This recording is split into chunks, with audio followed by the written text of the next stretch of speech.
how you deal with people, regular people who don't have a lot of experience with maybe violent conflict, the emotional impact that has on them having to defend themselves. I think he means both. So someone who maybe would otherwise hesitate to defend themselves and gets put into a situation where maybe they don't even think they're capable of it. How Right. would you talk to them? And I think he's also talking about how would you talk to somebody that had to do it post fact and maybe had a little guilt about it. Yeah. So that's a good question. And you see some really visceral reactions from people. If you ever see violence out and about, like a fight in a public area or something like that, like I don't really watch the people that are fighting because they don't know how to fight, so it's boring. But I'll watch the people around. Like if people are getting into an argument, they're yelling and shouting at each other. If you watch the people around, there's some really strange reactions from people, and you can tell who's not been exposed to violence before or never considered, played the what if game. And that's interesting from a coach's perspective for us. How do we get people like that to understand they have to go? Like, you've got to start fighting. What is it Um, that tells you when you're watching a crowd that they haven't experienced it before? Sometimes you'll see people start crying. You'll see like women, sometimes younger girls, and you'll see them. They just start crying. They just freak out. They have nothing to do with the situation. It's just so abnormal and Mhm. so frightening to them to see violence. Um, you'll see guys who are just you'll see them kind of cringing, almost subconsciously, like like that flinching type thing. You'll see that kind of stuff where guys just it's one of those things where they just haven't been exposed to it, and to see it, it just freaks them out, for lack of a better term. And it's interesting to watch. It in the beginning stages. Once if it continues, then they'll kind of get past it. But it's just in that initial, like, holy cow, these guys are going to kill each other moment, type thing.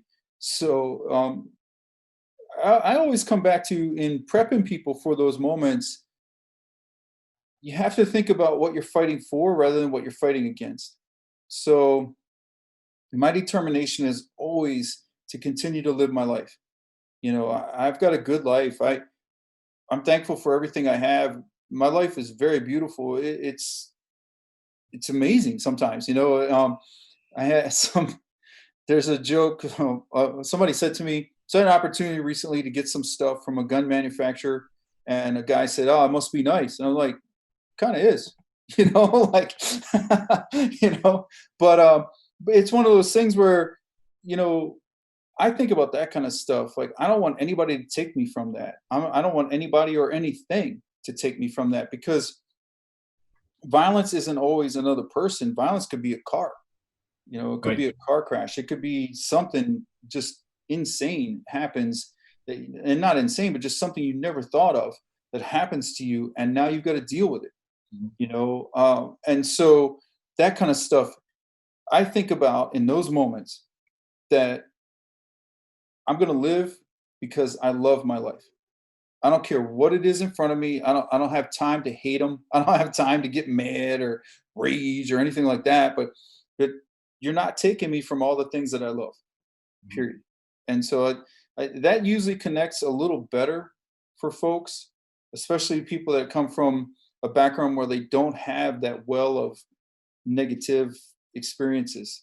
You see one place you'll see these guys, like in the ultra marathon guys, guys that do triathlons and stuff. A lot of times, when I'm training with those guys or training around those guys, I'll I'll talk to a lot of guys that or gals that have um, dependency things that they overcame, like drug addiction, alcohol addiction, sexual abuse, physical abuse, all that kind of stuff. And they're coming, so they dig into this well of just anger, to suffer, to get through, because you know, I'm not planning on running 50 miles unless somebody's chasing me. And but they're gonna run this 50 miles. They dig deep into this well of just hatred and hurt, and just that motivates them and drives them.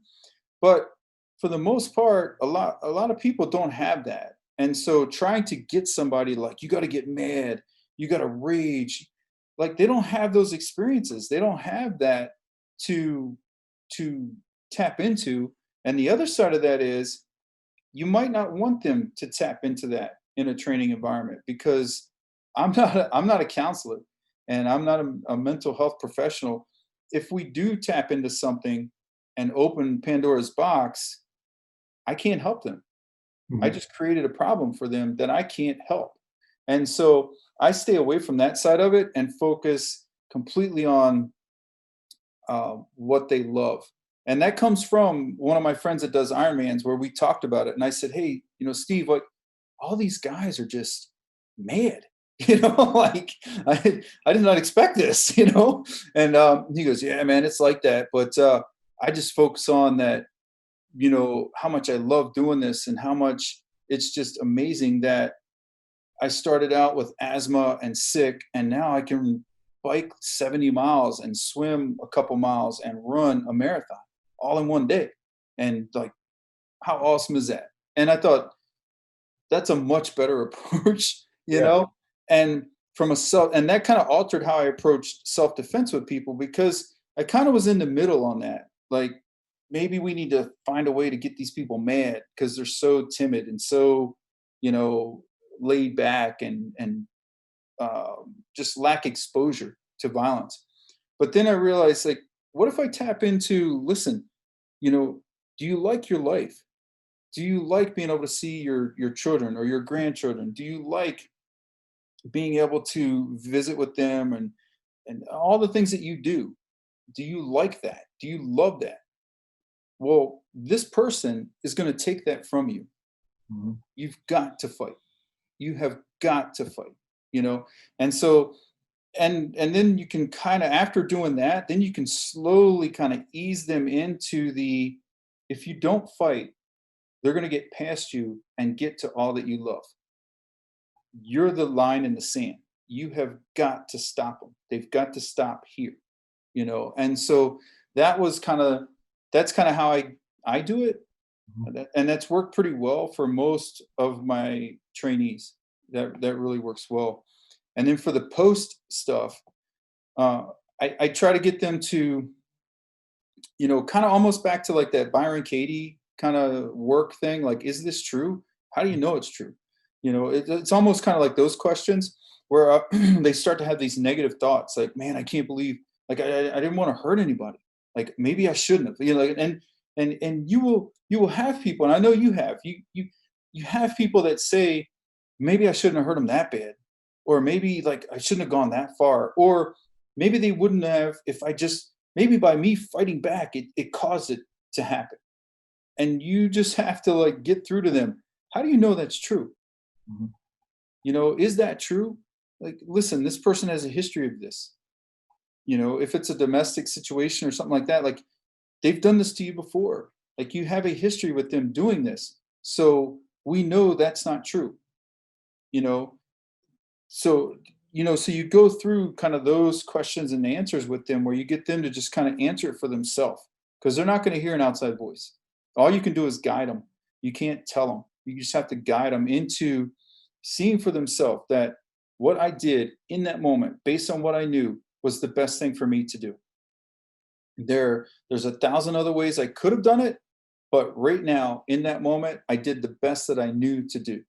And so once you get them to understand that, then later we can kind of gently begin a more heavy duty debriefing, kind of with them, where we go back into, okay, well, at this moment, maybe you could have done this Mhm. and altered the outcome at this moment. But you can't do that when they're still in that state where they're like second guessing themselves. Yeah. You got to get them past that and then get it into, what can we learn from this? And I try to frame it in, I don't need to learn, you don't need to learn this because you've been through it, but how do I better relay this to others? Right. Like, if you had to tell someone else, So you're not laying some guilt on them. yeah, for sure, I don't want to do all that work to get the guilt off of them only to come back and hit them with it. So I want to get them to that place where they can go, okay, well, how would I tell somebody in the future, what are some options? Mhm. What are some better ways, better things to do? And there's always better ways to do it. And then once you get them in that mind frame where they're looking at it from that perspective, like, hey, how do I pass along these lessons? Because and I tell them, listen, n- statistically, there's not that many people that are going to experience whatever they experienced if they experienced violence to that degree where it went physical. Um, so your data point is important, and we need to take the lessons from your data point so that we can pass it on to others, because we don't have enough of Mhm. this information. And usually you'll see them click, like they Yeah. get it, like, boom, I am the vessel of knowledge, and they just sort of like, I can help others. And then that's how I kind of ease them into that, where they have that moment of, oh yeah, okay, so if I were to tell someone else how to do this, this is what I tell them to do. Yeah. And then that alleviates the guilt, because they shouldn't feel guilty for defending themselves, Right. ever. But I'm telling you, man, good people have a hard time with hurting other people. Sure. They really do.